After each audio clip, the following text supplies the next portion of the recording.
Yes, sir. Okay, thank you.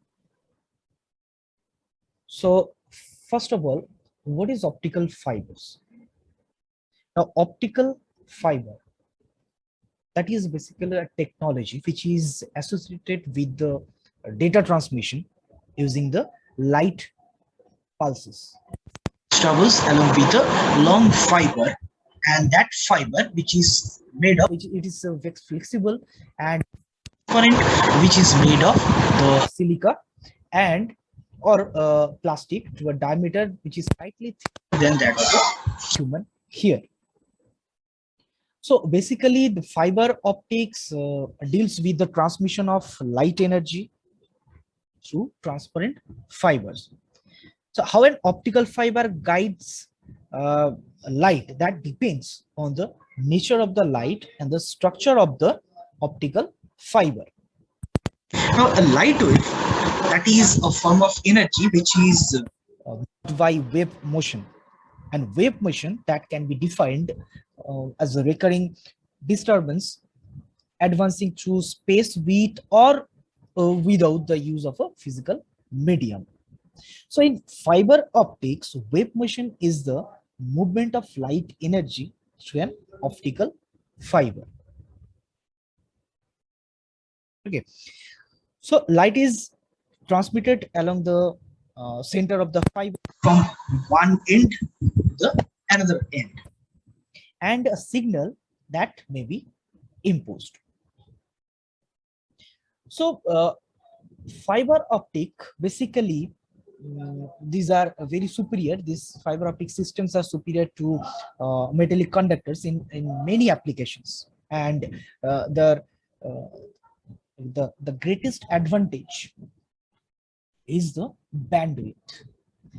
Okay, because uh, wavelength of light, because of this wavelength of light, it is possible to transmit a signal that contains considerably more information than is possible with a metallic conductor, even a coaxial conductor also. And other advantages like electrical isolation is there. So here the fiber optics don't need a grounding connection. Both the transmitter and the receiver, these are isolated from each other and are therefore free of ground loop problems. And also there is no danger of sparks or electrical shock. Next is it is a freedom from electromagnetic interference. So it is these fiber optics are very immune to electromagnetic interference, and they emit no radiation themselves to cause other interference. Next, the low power loss is there, and this permits longer cable runs and fewer repeater amplifiers. That's why the power loss is very low. Fiber weighs less and needs less space than the metallic conductors with equivalent signal carrying capacity, which is very lighter and smaller. And copper wire, which is about 13 times heavier. Now, though fiber optic transmission brings lots of convenience, its disadvantages also cannot be ignored, like fragility. So usually what happened, optical fiber cables are made of glass, which leads to they are more fragile than the electrical wires. In addition, that can be affected by various chemicals, including hydrogen gas, which is seen in problems where underwater cables are there. So making them need more cares when deployed underground. Next is difficult to install. It is not easy to splice the fiber optic cable, and if you bend them too much, they will break. And fiber cable is highly susceptible to become cut or damaged during the installation process or construction activities, and all these make it difficult to install. Next disadvantage is based on the attenuation and dispersion. So as transmission distance getting longer, light will be attenuated and dispersed, which requires extra optical components like RBM doped fiber amplifier. Okay, so this is to be added. And next is the cost is higher than the copper cable, obviously. So fiber optic installation costs are very high. So installing it and compared to the copper cables, it is relatively higher cost. So because copper cable installation does not need extra care like fiber cable. So however, optical fiber that is still moving into the local loop and through technologies such as fiber to the home and premises, etc., and the different and passive optical networks, which enables the subscriber and also the end user for broadband access. So next is the special equipment which is often required to basically these are used to ensure the quality of fiber optic transmission. Some special equipment those are needed. For example, like optical time domain reflectometry instrument, or in short it is called the OTDR, that is required and expensive also. So specialized optical test equipment such as optical probes, power meters, these are needed at most fiber endpoints to properly provide testing of this optical fibers. So these are the different advantages and disadvantages. Next is the application. So some of the major application areas of optical fibers are like communications, where voice, data, and video transmission. These are the most common uses of fiber optics, and these are include telecommunications, local area networks, in short it is called the LANs, industrial control systems, avionic systems, military command control and communication systems, etc. So these are different communication, these are used for communication purposes. And next is the for sensing application, like fiber optics that can be used to deliver light from a remote source to a detector to obtain the pressure, temperature, or the some spectral information. The fiber that also can be used directly as a transducer to measure a number of environmental effects such as strain, pressure, electrical resistance, pH also. And environmental changes affect the light intensity, phase, and or polarization in ways that can be detected at the other end of this fiber. Next is the power delivery. So here the optical fibers can deliver remarkably high levels of power for tasks such as laser cutting, welding, the marking, and some drilling process. Illumination is also one type of application. What is that? A bundle of fibers gathered together with a light source at one end that can illuminate areas that are difficult to reach. For example, inside the human body in conjunction with an endoscope. So have you heard about endoscope technique? Endoscope. Do you know? Are you familiar with this stuff? Yes, sir. Endoscopy. So they can be used to display a sign, or simply as so this is used to see the structure of our inside our human body, and also they can be used to display a different sign where dark is there, or some decorative illumination is to be that this fiber optic cables are used.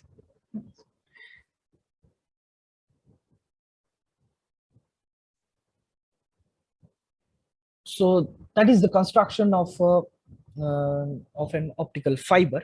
So basic structure of an optical fiber, which consists of three parts. One is the core, another is the cladding, and the last is the coating or the buffer. Now, the core is that is a cylindrical rod of dielectric material, and dielectric material conducts no electricity, so light propagates mainly along the core of this fiber. The core is generally made of glass.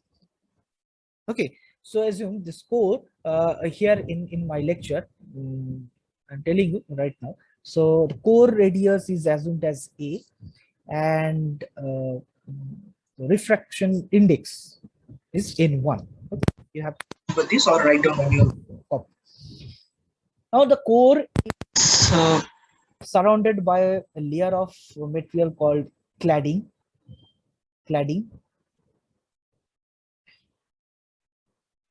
Even though light will propagate along the fiber core without the layer of cladding material, the cladding does perform some necessary functions. Okay, and this cladding layer is made of dielectric material with an index of refraction N2, assume N2. Okay, because we need this N1, N2, the radius, core radius A in following slides later. So the index of cladding material is less than that of the core material. The cladding is generally made of glass or plastic, and functions are there like reduces the loss of light from the core into the surrounding air. It to reduce the scattering loss at the surface of the core,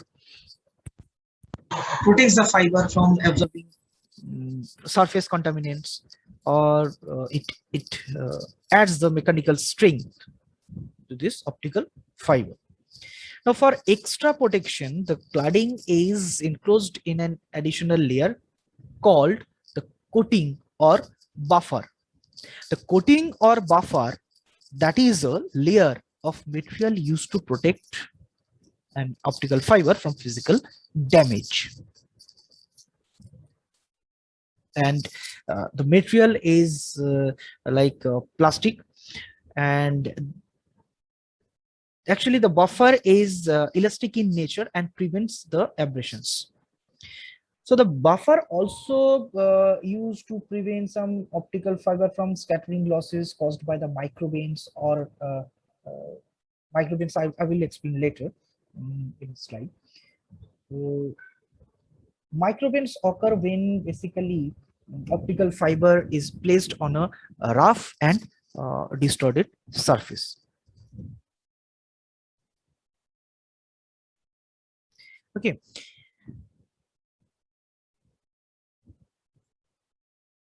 Now, all of you, I think you are familiar with the basic terms of optical properties, optical material properties.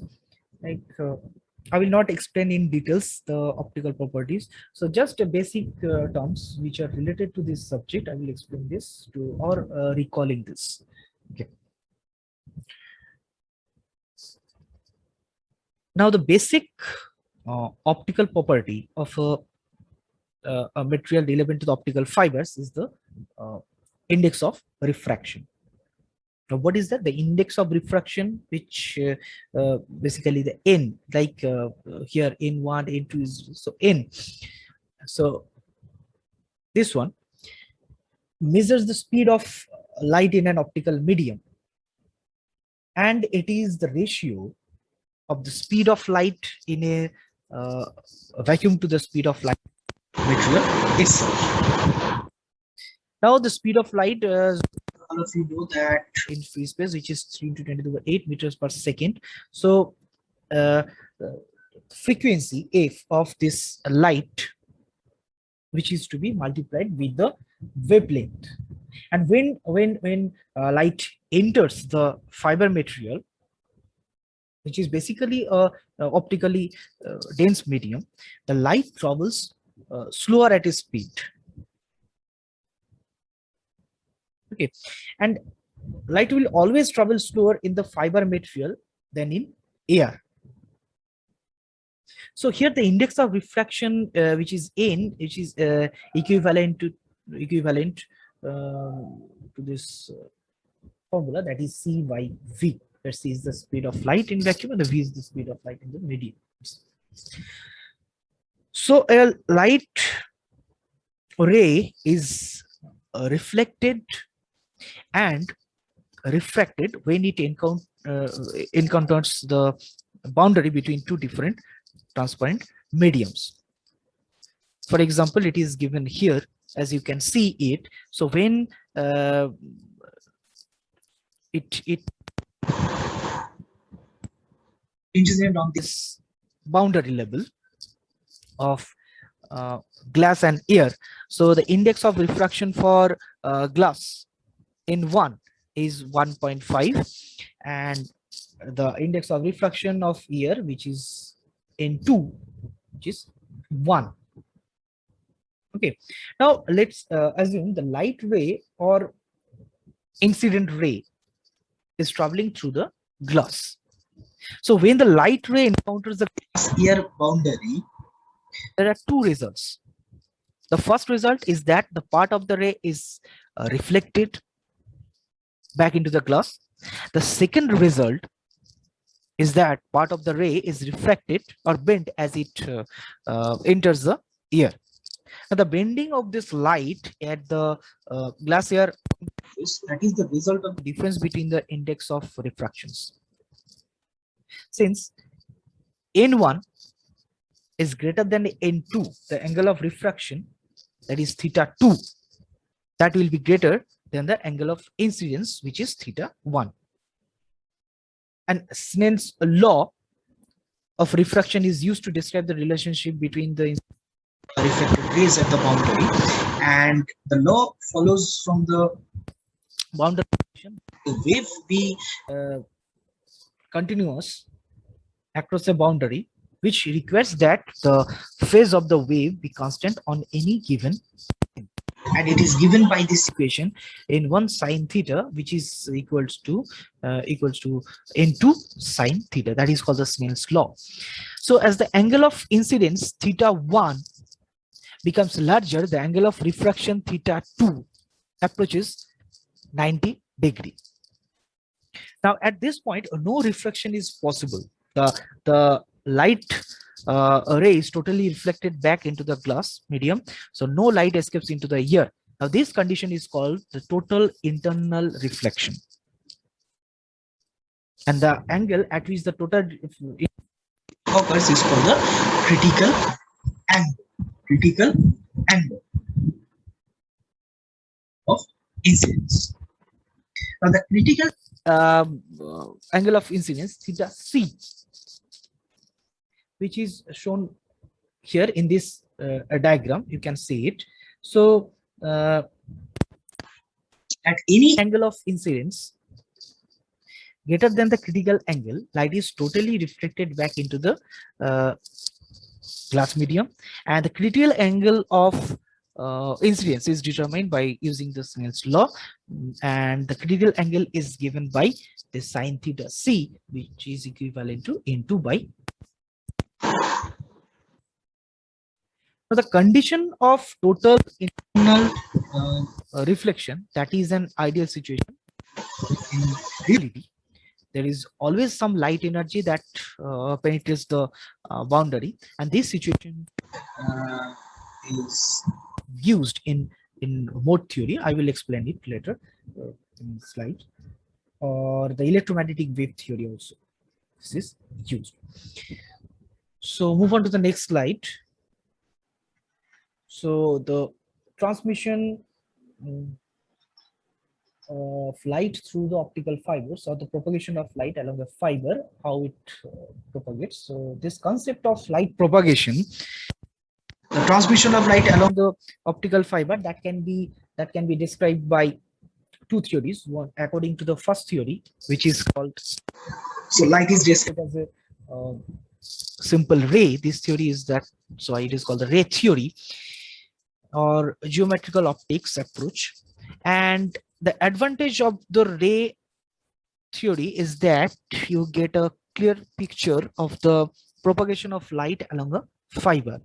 Now the ray theory is used to approximate the light acceptance and the guiding properties of optical fibers.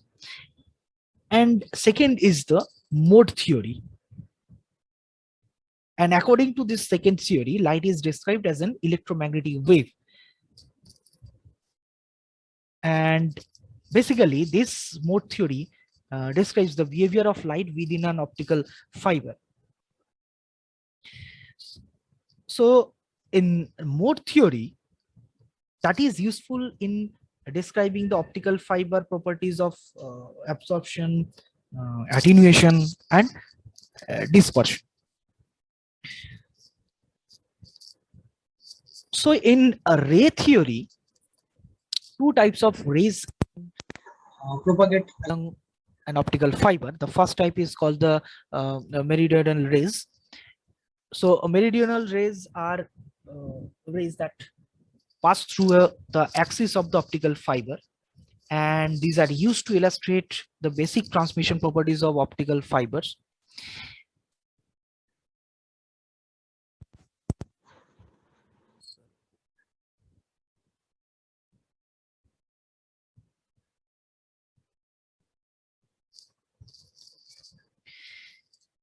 And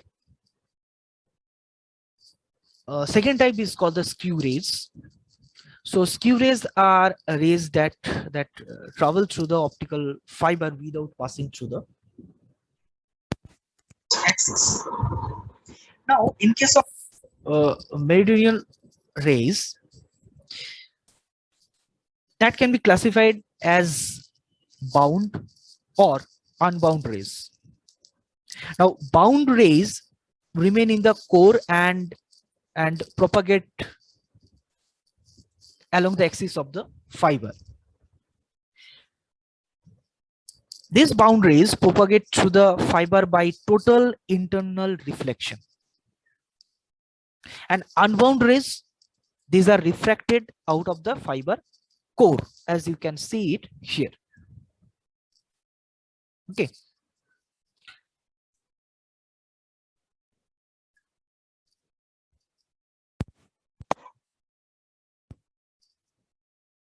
Okay, we have 9 minutes to end this session. If it is ended, everyone must rejoin using the same link to continue the second session.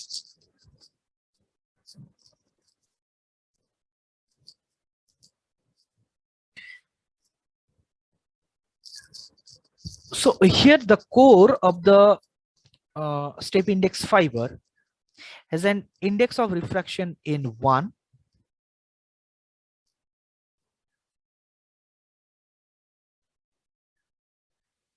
The cladding of index step index has an index of refraction in 2. That is obviously lower than the in 1.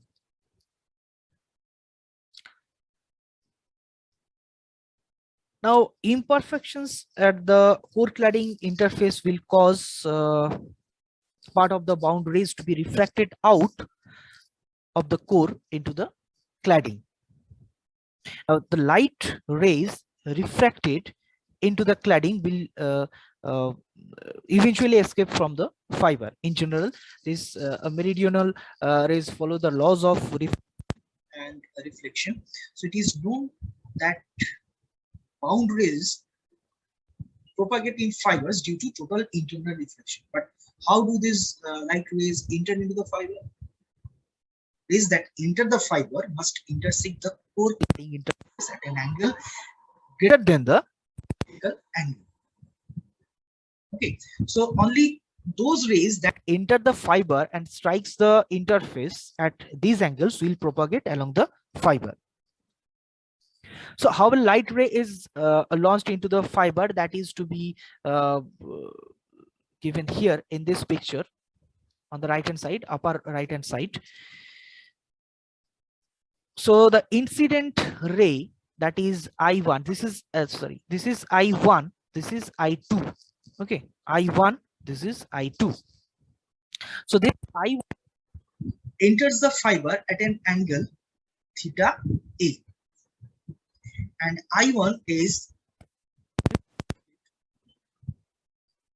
upon entering the fiber and is transmitted to the core cladding interface. The ray then strikes the core cladding interface at the critical angle theta c.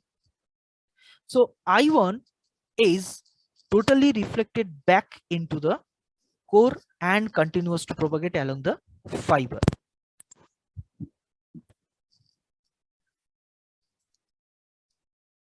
Okay, the incident ray I2 enters the fiber at an angle greater than this theta A.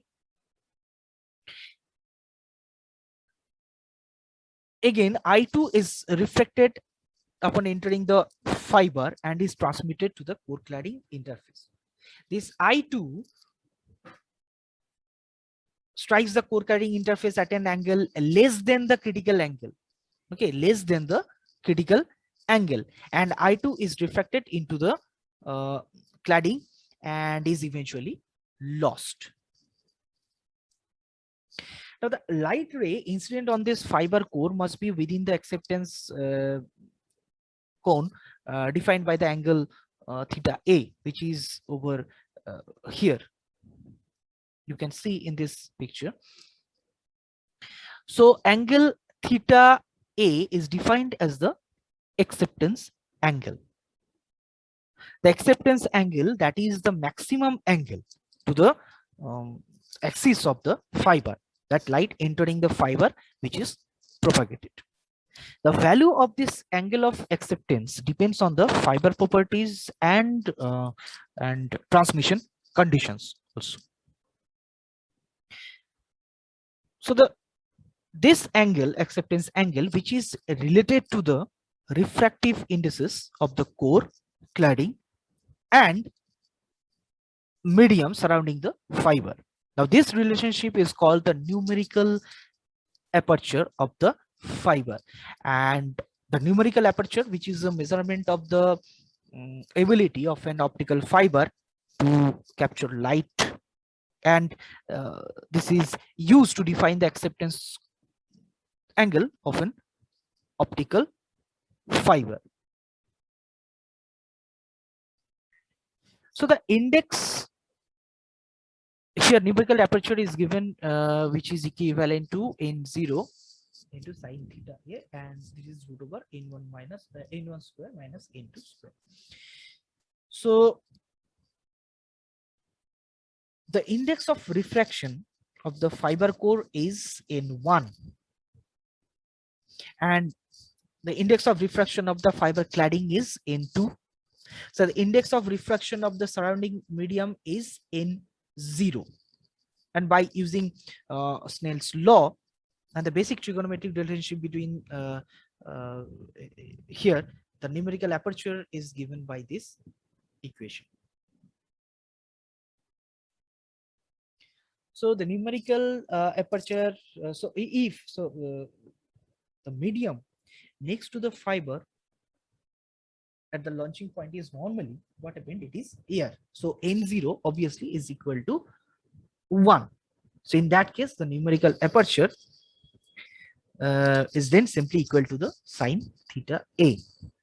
Now, convenient way to measure the light gathering ability of an optical fiber, and it is used to measure source to fiber power coupling efficiencies also.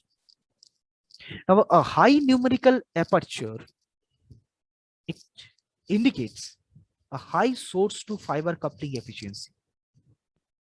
Okay, so it will be this source to fiber coupling efficiency will be discussed in next some module, not now.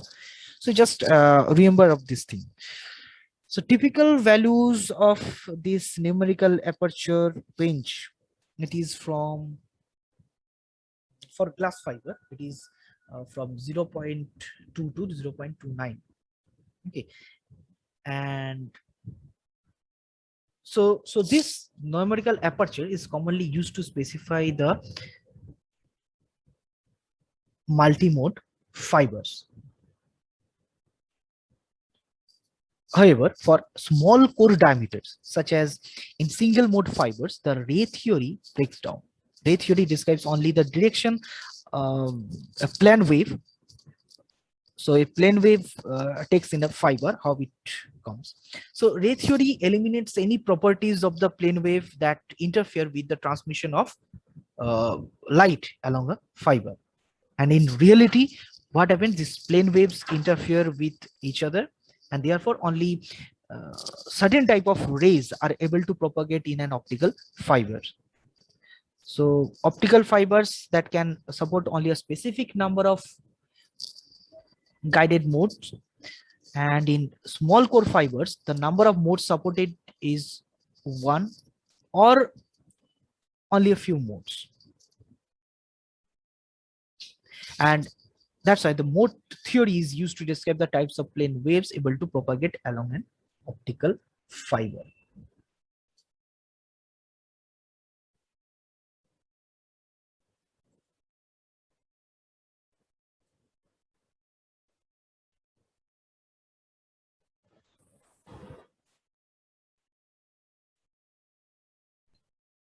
So skew rays, that is a possible path of propagation of this skew rays is given here, that is shown in this figure. So in first one, which is the angle view, it provides the angle view, and the second figure provides the front view. So skew rays propagate without passing through the center axis of the fiber, and the acceptance angle for skew rays is larger than the acceptance angle of meridional rays. Now this condition explains why these skew rays outnumber meridional rays.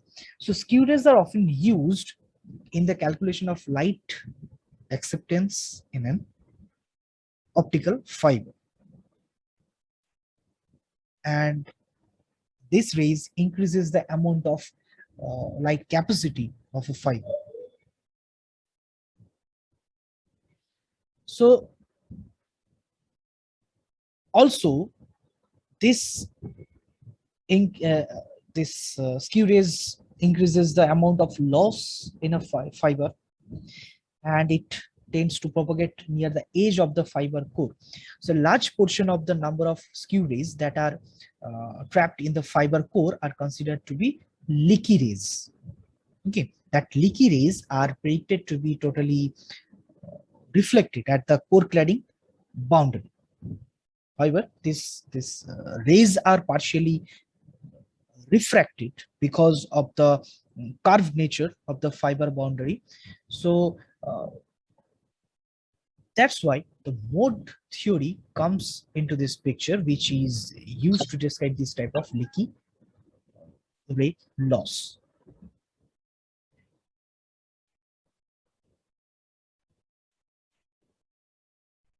Now in mode theory, here it is used to describe the propagation of light along an optical fiber, and also the properties of light that ray theory is unable to explain, that is to be described using this mode theory concept. So here it uses the electromagnetic wave behavior to describe the propagation of light along a fiber, and a set of guided electromagnetic waves is called the modes of the fiber. Okay.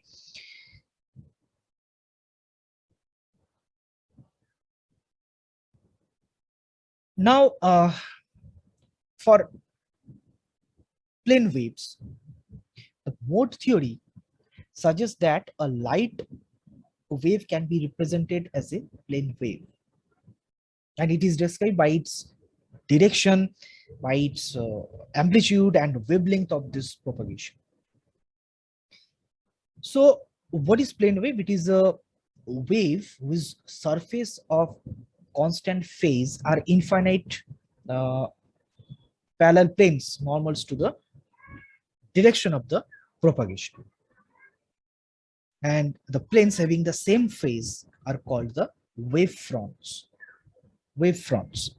And the wavelength lambda of the plane wave that is given by this relation, which is equivalent to c by fn, where c is the speed of light in a vacuum, f is the frequency of the light, and n is the refraction index of the plane wave medium.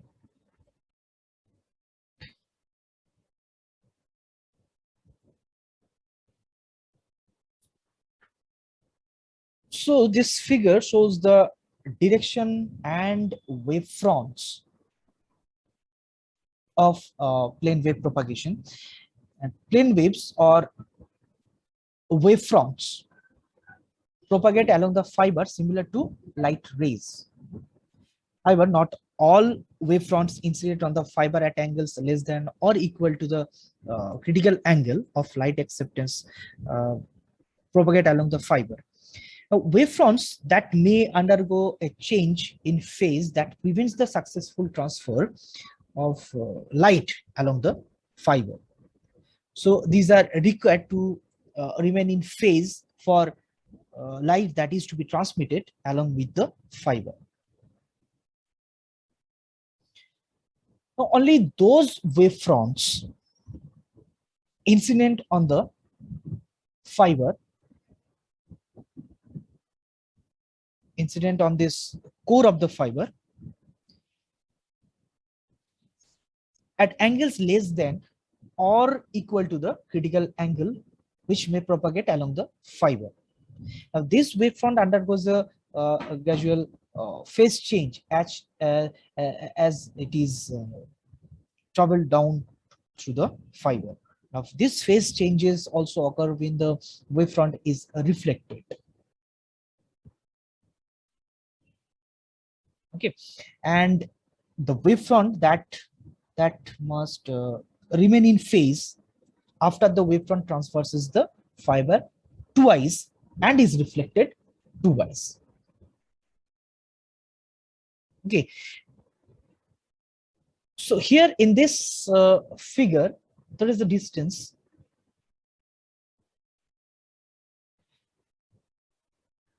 The distance transferred from point A, that is between point A and point B.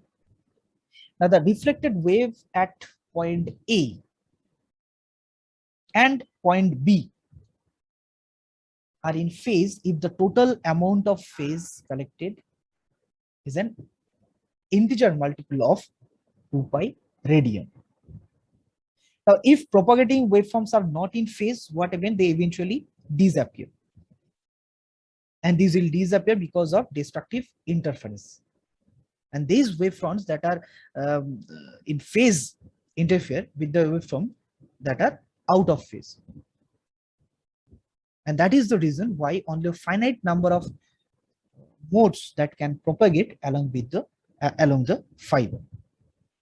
So the plane waves repeat as they travel along the fiber axis, and the direction of the plane waves travel is assumed to be in the z direction, as you have seen in this picture.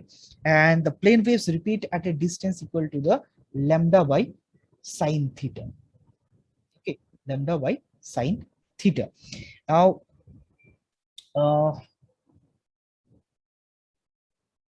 so as the wavelength changes, the value of the propagation constant, which is used in plane waves, beta, that is assumed beta. So that propagation constant must also change if the wavelength is changed. Now, for a given mode, a change in wavelength can prevent the mode from propagating along the fiber. And this mode is no longer bound to the fiber and said to be cut off. So modes that are bound at one wavelength that may not exist at longer wavelengths. The wavelengths at which modes ceases to be bound is called the cutoff wavelength for that mode. However, an optical fiber is always able to propagate at least one mode, and this mode is referred to as the fundamental mode of the fiber, and this mode cannot be, never be cut off. And the wavelength that prevents the next higher mode from propagating is called the cutoff wavelength of the fiber. And an optical fiber that operates above the cutoff wavelength is called a single mode fiber. Single mode fiber.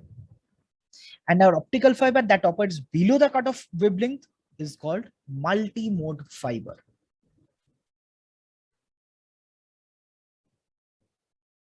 Okay, so in a fiber, the propagation constant of a plane wave, that is a function of the wave's wavelength and its mode.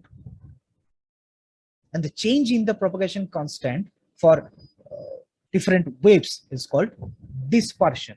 Dispersion. Okay, so the change in the propagation constant for different wavelength is called the chromatic dispersion, and the change in propagation constant for different mode is called modal dispersion. There are two types of dispersion. I will explain it later. Okay, so now coming to the next slide, go to the next slide where modes has been explained. So a set of, what is that? The set of guided electromagnetic waves is called the modes of an optical fiber. Now Maxwell's equations have been described it. So it's describe the electromagnetic waves or modes as having two components. The components are the electric field E and the magnetic field H. So electric field E and the magnetic field H are at right angles to each other. Now modes traveling in an optical fiber are said to be transverse. Said to be transverse. And the transverse modes you can see in this figure propagate along the axis of the fiber. The mode field patterns here it is given. Now these are said to be transverse electric, TE. This is TE0, TE1, TE2, TE3. So these are transverse electric. These patterns are called. In TE modes, the electric field is perpendicular to the direction of propagation. The magnetic field is in the direction of propagation. So another type of transverse mode is the transverse magnetic. TM mode. TM modes are opposite to just TE mode. So what happened in TM mode? The magnetic field is perpendicular to the direction of propagation, and the electric field is in the direction of propagation.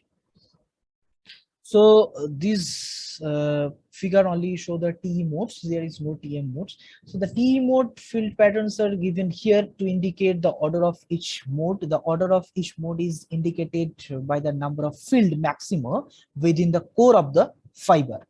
Now TE0, it has one field maximum, and the electric field that is the maximum at the center of the waveguide, and it decays towards the core cladding interface boundary. So TE0 is considered the fundamental mode or the lowest order standing wave.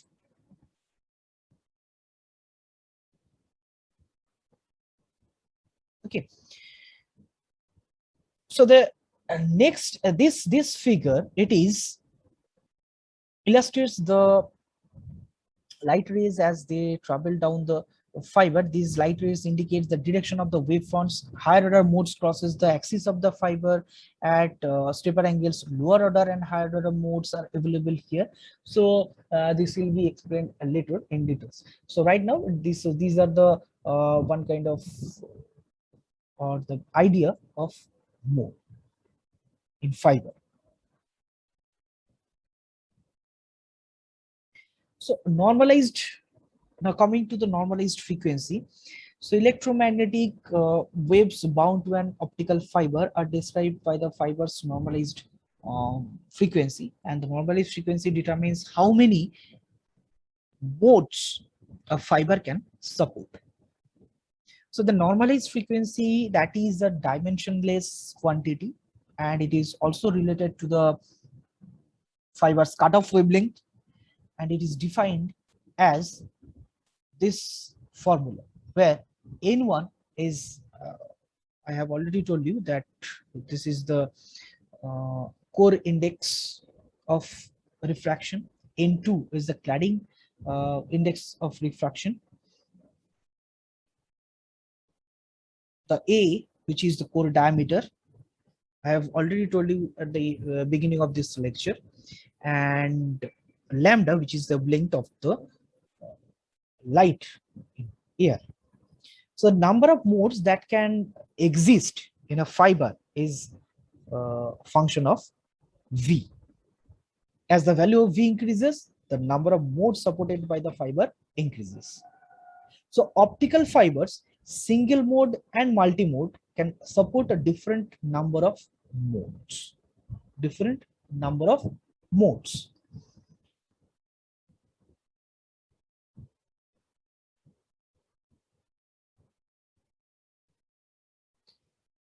So move on to the next slide, which is optical fiber types.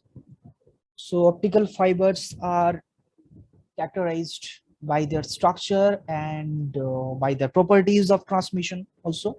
And basically the optical fibers are classified into two types. The first type is single mode fibers. The second type is multi-mode fibers. As each name implies, optical fibers are classified by the number of modes that propagate along the fiber.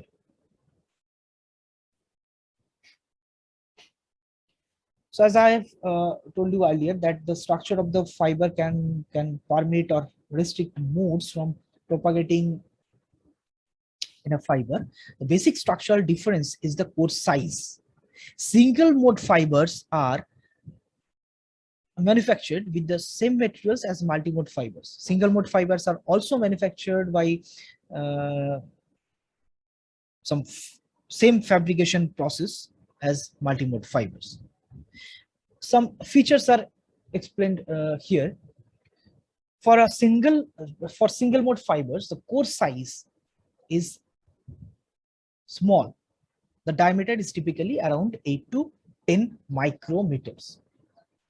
Now, a fiber core of this size allows only the fundamental or lowest order mode to propagate around 1300 nanometer wavelength.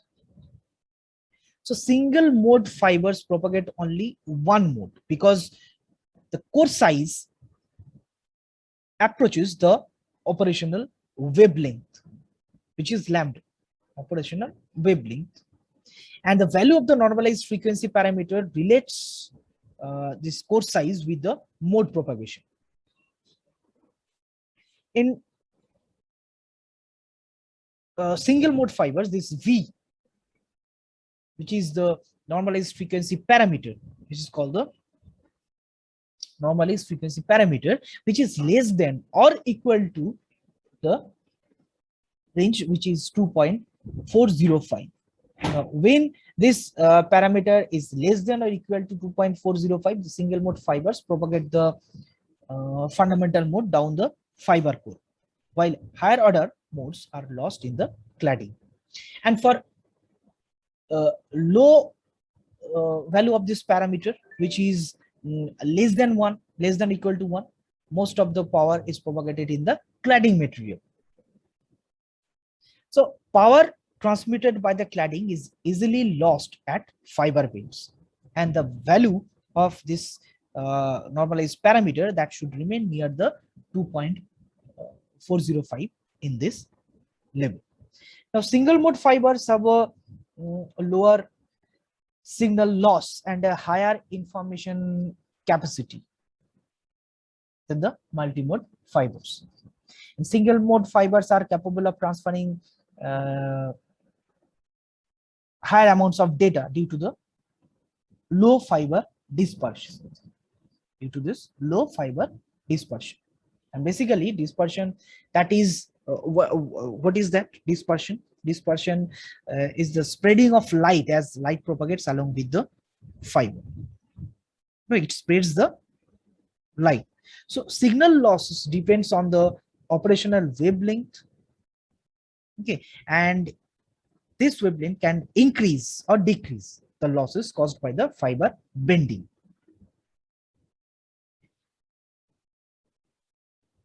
And this single mode fibers operating at wavelengths larger than the cutoff wavelength, which lose more powers at fiber bonds, and they lose power because light radiates into the cladding, which is lost at fiber bonds. And in general, this type of fibers are considered to be low loss fibers, which increase system bandwidth and also the length. Now, in case of multi-mode fibers, as their name implies, it propagates more than one mode. Multi-mode, one mode, more than one mode. So multi-mode fibers can propagate over 100 modes. The number of modes propagated depends on the core size and the numerical aperture. So as the core size and numerical aperture increases, the number of modes also increases here. Now, typical values of fiber core size in this type and as well as the numerical aperture is 50 to 100 micrometer core size diameter, and numerical aperture should be within this range 0 to 0.2 to 0.29.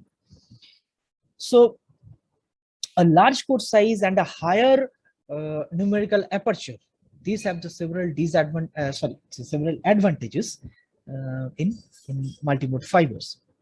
And a light is lodged into a multimode fiber with more ease. And the higher this type of higher numerical aperture and the larger core size, which makes it easier to make fiber connections also. Now, during fiber splicing, core to core alignment becomes less critical, and it will be more easy to splice.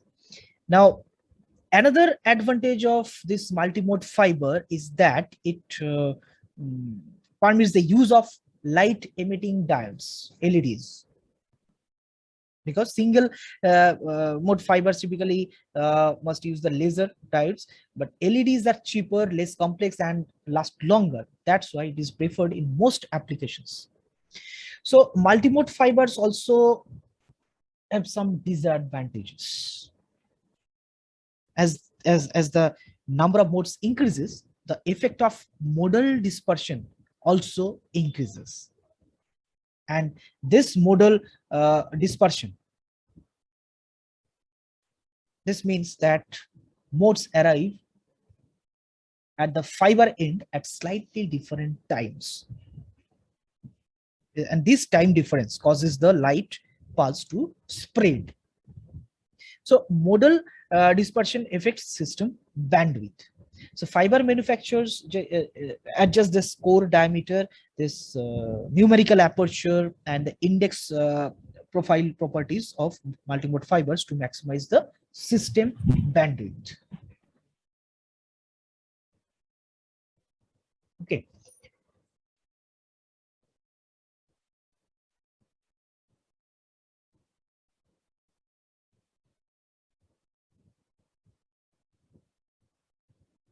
Okay, so I will discuss it on next day. That's all for today.